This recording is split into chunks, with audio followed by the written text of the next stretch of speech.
Bonsoir tout le monde. J'espère Bonsoir. que vous allez bien. Ouais.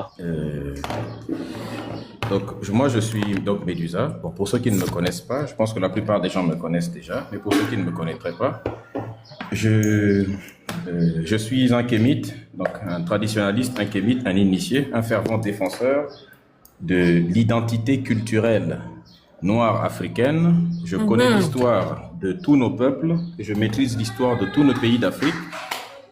Et je suis, depuis que je débat, depuis plusieurs années, aucun pasteur, aucun prophète n'a déjà gagné un débat contre moi.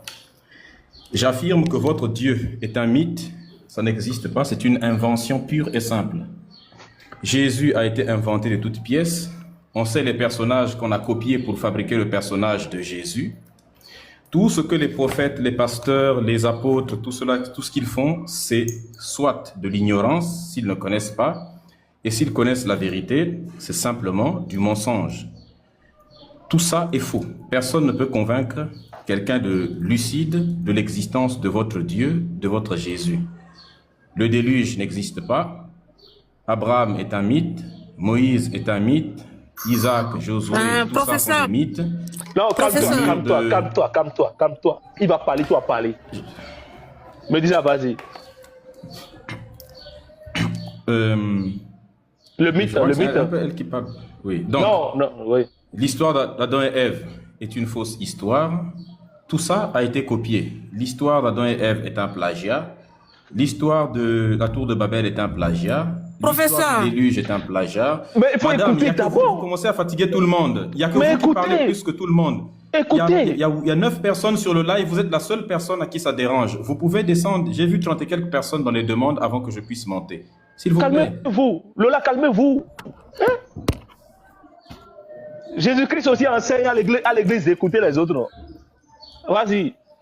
Vous pouvez descendre si vous n'avez pas le cardio pour ce genre de débat. Donc, tout ça sont des histoires fausses. Tous les personnages de la Bible sont des personnages inventés. Je connais l'histoire du christianisme. En plus de maîtriser la Bible, j'ai prêché cette parole à l'époque où j'étais aliéné, comme sont les autres religieux aujourd'hui, jusqu'à l'époque où mes connaissances ont augmenté. Et très honnêtement, je ne pouvais plus rester dans ces choses-là. Donc, ce qui fait qu'en plus de maîtriser la Bible, donc la fameuse parole, de maîtriser toutes les théologies, la théologie, je maîtrise également l'histoire et je connais notre histoire à nous aussi. Donc, s'il y a quelqu'un qui veut débattre avec moi sur la question de la Bible, je suis ouvert à démontrer que votre Dieu n'existe pas et je voudrais que quelqu'un puisse nous prouver l'existence du Dieu chrétien qui est marqué dans la Bible ou même du Dieu musulman parce que je maîtrise le christianisme, le judaïsme et l'islam aussi. Donc, je débat avec autant des imams, des rabbins que des pasteurs et même des raéliens aussi sont à l'intérieur. Donc, la seule tradition ou la seule spiritualité qui est vraie, qui est démontrée scientifiquement, c'est la spiritualité africaine. C'est la seule et unique et c'est la première en date de l'humanité. Si Dieu devait se révéler à des êtres humains, à un peuple, ce serait aux Noirs parce que les Noirs sont les premiers en date de l'humanité. Quand on dit que l'Afrique est le berceau de l'humanité, ça veut dire que les premiers êtres humains qui ont eu un contact avec la nature, ce sont les Africains. Les premiers à découvrir les notions de sacré, ce sont les Africains. Les premiers à savoir qui est Dieu, à mettre en place le concept de Dieu, ce sont les Africains. Donc personne ne peut enseigner aux Africains Dieu. L'Africain est le papa de l'humanité, la femme africaine est la maman de l'humanité. À ce titre, nous ne prenons des leçons à aucun autre peuple. Il est hors de question qu'un Dieu puisse choisir le peuple juif et lui dire que lui c'est le peuple chéri de l'humanité, alors que le peuple premier, je rappelle que pendant 200 000 ans l'Africain a existé sur terre, il n'y avait personne d'autre. Il était le seul Homo sapiens, avant qu'il n'ait des mélanges avec les autres, il était le seul Homo sapiens. Je rappelle Homo sapiens, l'homme qui pense. Et Dieu va attendre que les Blancs apparaissent plus tard, il y a seulement 8000 ans, et qu'après les Blancs puissent se mélanger avec certains Noirs pour donner naissance à une nouvelle race qu'on appelle les Sémites. Et de ces Sémites-là vont naître les Juifs et les Arabes pour aller leur parler et leur donner la parole et leur demander à nos bébés. Moi, si je viens chez vous, je ne peux pas m'adresser à des petits-enfants pendant 20 ans Et après 20 ans seulement, je demande à les enfants, des petits-enfants, de tes petits-enfants, de venir te parler maintenant à toi si tu es toujours en vie alors que c'est chez toi. Ça n'a pas de sens. Donc, c'est dans ce sens-là que toutes vos spiritualités, n'est-ce pas, c'est même pas des spiritualités, toutes vos religions, il ne faut pas confondre la religion. Il n'y a aucune spiritualité dans la religion. Toute religion est fausse. Maintenant, s'il y a quelqu'un qui souhaite débattre avec moi sur la question de la Bible, eh bien, je lui prouve très simplement que la Bible, l'histoire d'Adam et Ève, a été copiée sur l'histoire de Enki et Négorzak.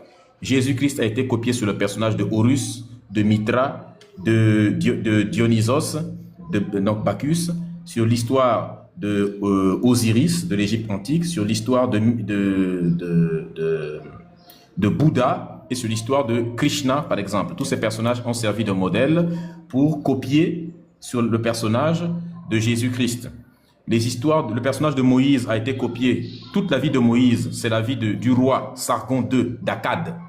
Le roi Sargon d'Akkad. Sa vie a été copiée et aussi d'un personnage, d'un prêtre égyptien qui pratiquait le culte de Aton qu'on appelait Osarsif Mahamosé.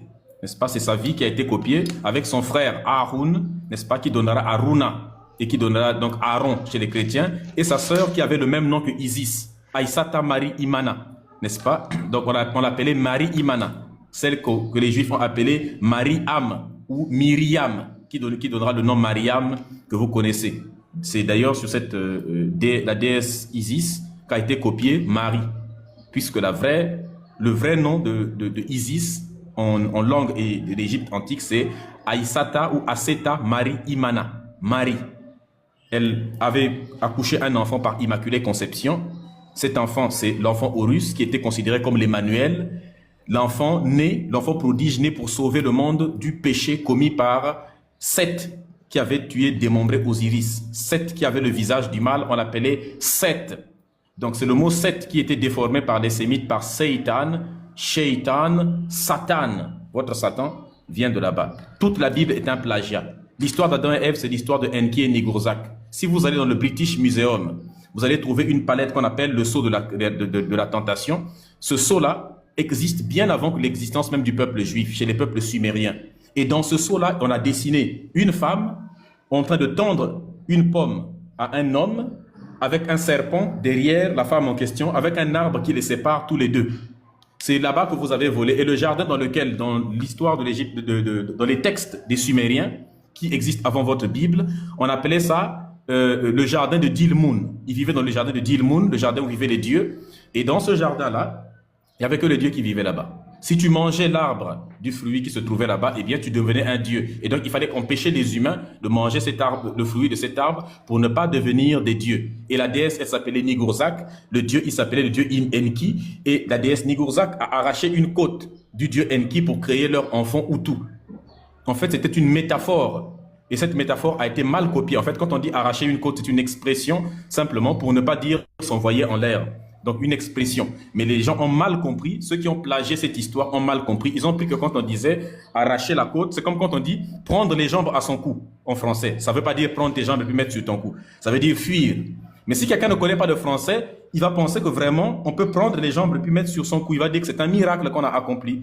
De la même manière, celui qui a lu cette histoire, il n'a pas compris qu'on n'arrache pas une côte pour fabriquer quelque chose. Ça n'a pas de sens parce que c'est de la misogynie, la Bible. Dire que Dieu crée le monde, il crée Satan. Après, il décide de punir Satan. Il l'envoie sur Terre. Il pouvait l'envoyer sur d'autres planètes, mais il l'envoie exactement sur la planète Terre, là où il y aurait des êtres humains. Et il arrive sur Terre, Satan. Dieu crée un jardin d'Éden. Il dit qu'il protège ce jardin d'Éden, mais quand même, le diable réussit à déjouer le système de sécurité de Dieu. Et de tous les anges qu'il a mis pour protéger le jardin, il rentre quand même dedans. Il s'en va tromper des humains qui existent depuis 2 jours seulement sur la planète. Et Dieu, qu'est-ce qu'il fait? Il punit les êtres humains.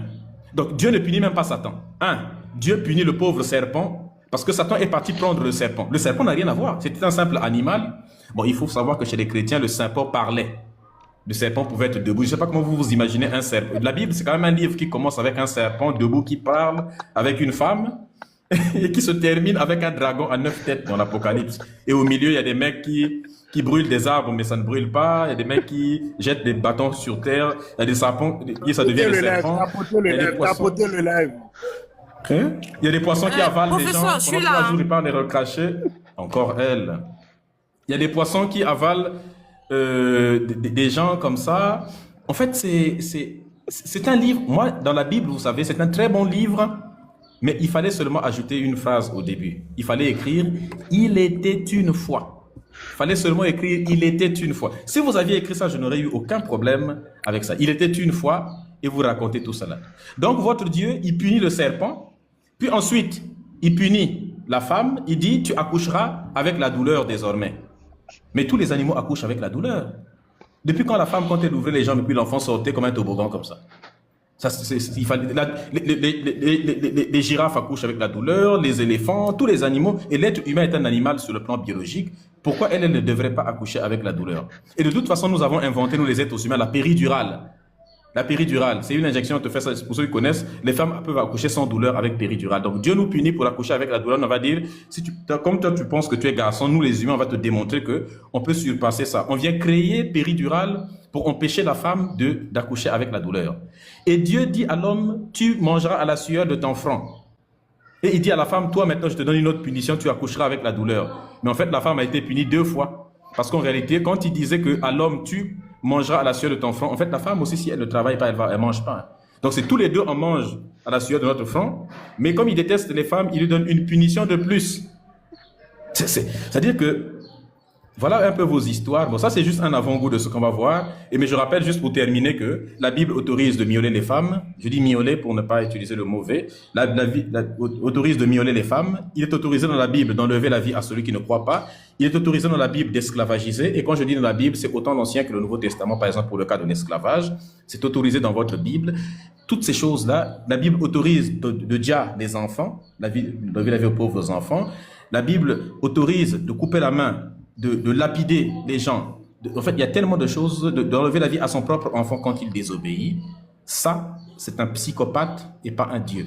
Donc, voilà un peu là où je voulais commencer. Et s'il y a des gens, s'il y a quelqu'un qui veut débattre avec moi précisément, c'est à ses risques et périls. Ok, merci beaucoup, Médisa, donc, de cette entrée rocambolesque que vous venez de faire. Je suis content, il y a des révélateurs ici, il y a des prophètes, il y a des apôtres qui sont là sur place. Tant que vous n'avez pas la parole, vous n'ouvrez pas les micros, sinon je vais vous faire descendre. Coupez vos micros, on va gérer ça bien. Et professeur de